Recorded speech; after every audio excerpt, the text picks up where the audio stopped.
Here's some of what we picked up.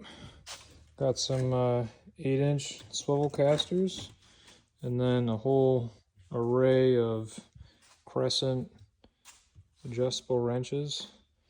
We have 7 18-inch wrenches, and then 2 15s, 3 12s, and 2 10s, and managed to pick up this really clean 48-inch rigid pipe wrench. Here's the rest of what we picked up. So these are 6-inch adaptive jaw vices. Both sides of the jaw will actually self-adjust to the curvature of the part you're trying to grip. These suckers are probably 150 pounds, absolutely massive. Adaptive jaw vices.